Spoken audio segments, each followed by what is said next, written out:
Om Shanti. Good morning.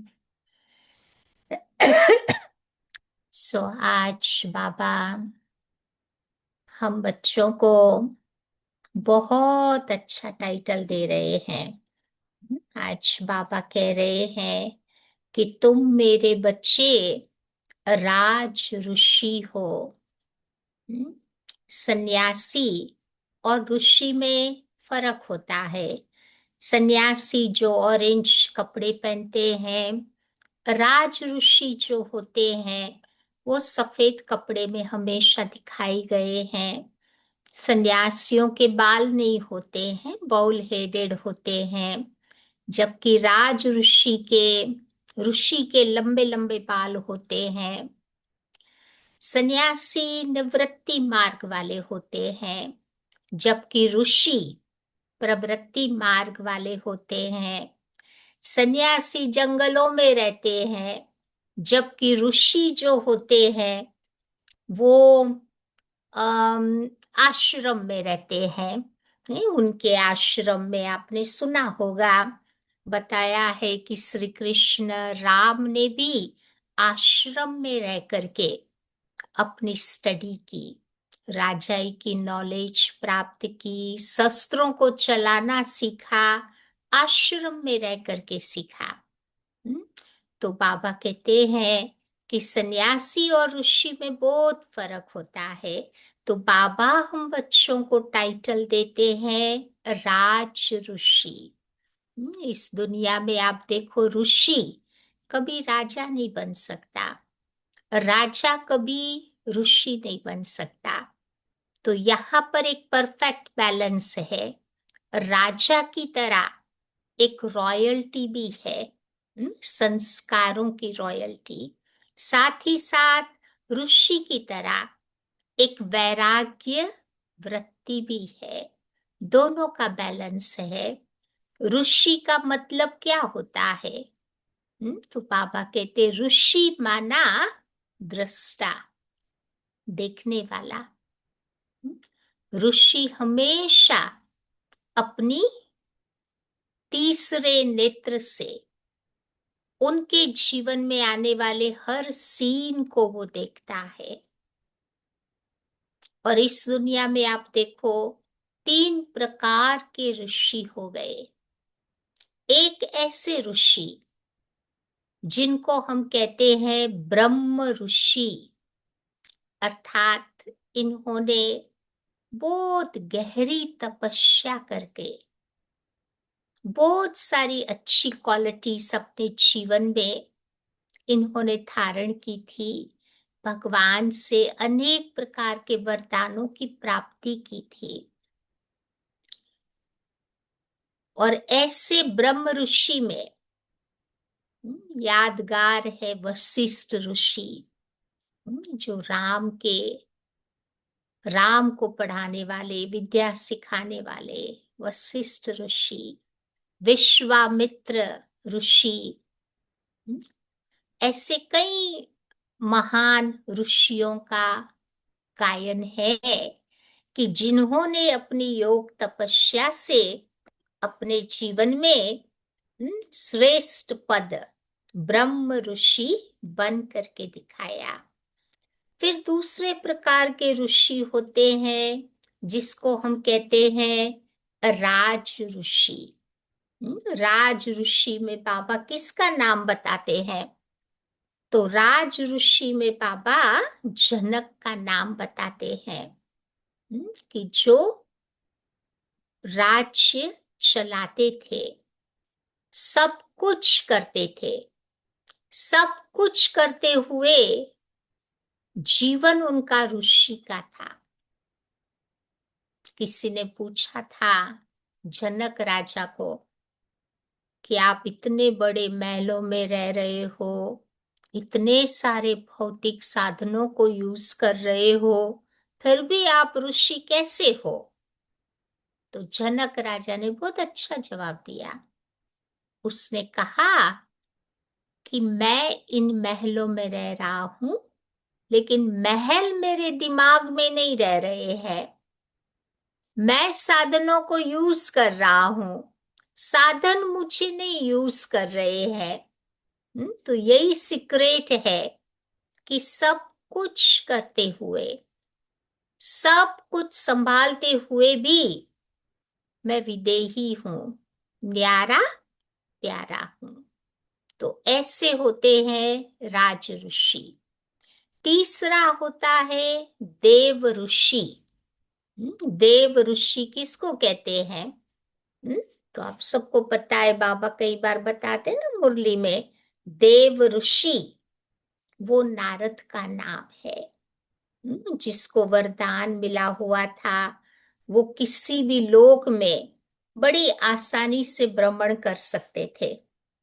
तो वो संगम युग में हमारी यादगार है।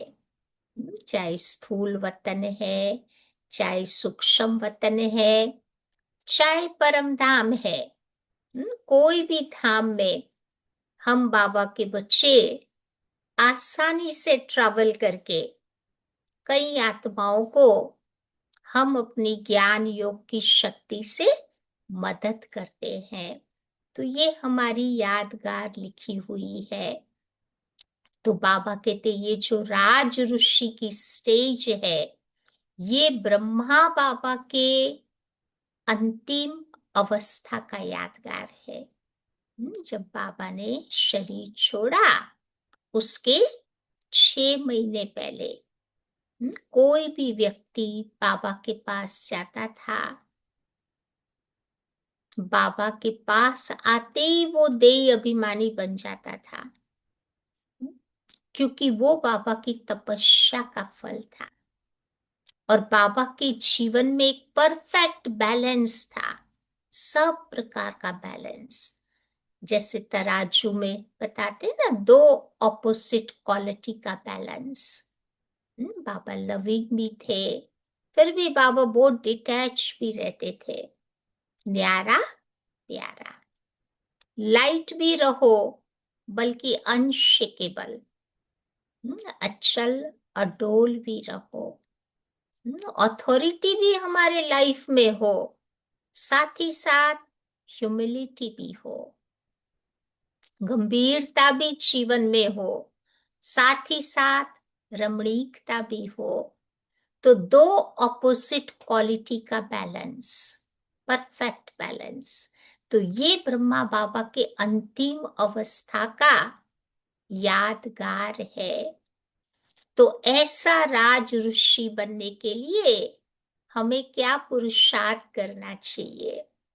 तो आज बाबा बता रहे हैं, ऐसा राज ऋषि बनने के लिए बाबा कहते ये जो स्थूल में 5 कर्मेंद्रियां है ना, और 3 हमारी सूक्ष्म कर्मेंद्रियां है, मन, बुद्धि, संस्कार, तीनों के पर, और वो 5 स्थूल कर्मेंद्रियां, सबके ऊपर बाबा कहते हैं हमारा मालिकपना का अधिकार चाहिए, कि मैं आत्मा इन सब का मालिक हूं।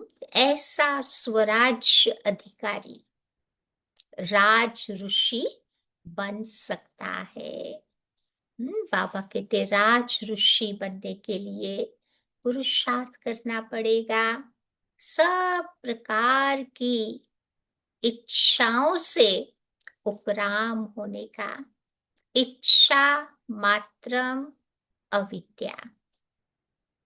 क्योंकि बाबा कहते हैं ना, इच्छा कभी अच्छा नहीं बनने देती है, और इच्छाओं की कभी पूर्ति नहीं होती।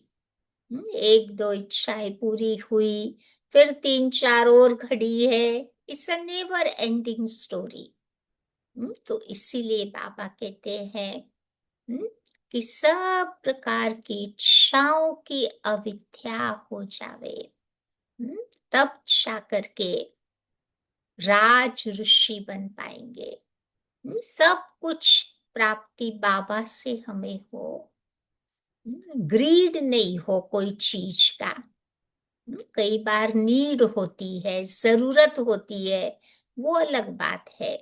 लेकिन संग्रह वृत्ति जो ग्रीड का रूप धारण करता है, वो नहीं होना चाहिए। राज ऋषि बनने के लिए बाबा कहते हैं सिंपल लाइफ, हाई थिंकिंग। जो गांधी जी ने बोला था ना, ऐसी सिंपलिसिटी जीवन में चाहिए। सरलता जीवन में जब आती है तब जाकर के राज ऋषि बन पाएंगे। इस दुनिया की कोई चीज मेरी नहीं है। मैं केवल एक आत्मा हूँ। बस एक बाबा मेरा है। दुनिया की कोई भौतिक चीजें जो हमारे साथ तो चलेगी ही नहीं, या तो वो अपनेपन की वो फीलिंग्स राज ऋषि में नहीं होती है। या फिर वो राज ऋषि बनने के लिए कांस्टेंट प्रैक्टिस करनी पड़ेगी देही अभिमानी बनने की। जैसे ब्रह्मा बाबा का भी उदाहरण हमारे पास है। बाबा ने भी तो प्रैक्टिस करी ना। शुरू शुरू में बाबा 1000 बार लिखते थे कागज में पेन से कि मैं आत्मा हूँ, मैं आत्मा हूँ। ये लिख लिख करके बाबा ने अपनी वो स्थिति बनाई थी। तो जितनी जितनी हमारी देह अभिमानी स्थिति बनती जाएगी, उतना उतना हम राजयोगी बनते जाएंगे। राजयोगी, राज ऋषि बनने के लिए एक नामी और इकोनॉमी का अवतार बनना होगा। एक नामी, एक बाबा की याद, और इकोनॉमी माना हमारे संकल्प, वाणी और कर्म सब में इकोनॉमी करनी होगी। इकोनॉमी माना कर कसर, हम कहते हैं ना, हर चीज को बेस्ट बनाना है। कुछ भी वेस्ट नहीं जावे। हमारे संकल्प भी वेस्ट नहीं जावे, वाणी भी वेस्ट नहीं हो, कर्म भी हमारे बेस्ट बन जावे। तो ऐसी इकोनॉमी जब जीवन में आएगी तब राज ऋषि बन पाएंगे। तो इसीलिए आज सारा दिन बाबा हमें उसी स्वमान में स्थित कराने के लिए बहुत सारी अलग अलग ढंग से प्रेरणाएं दे रहे हैं।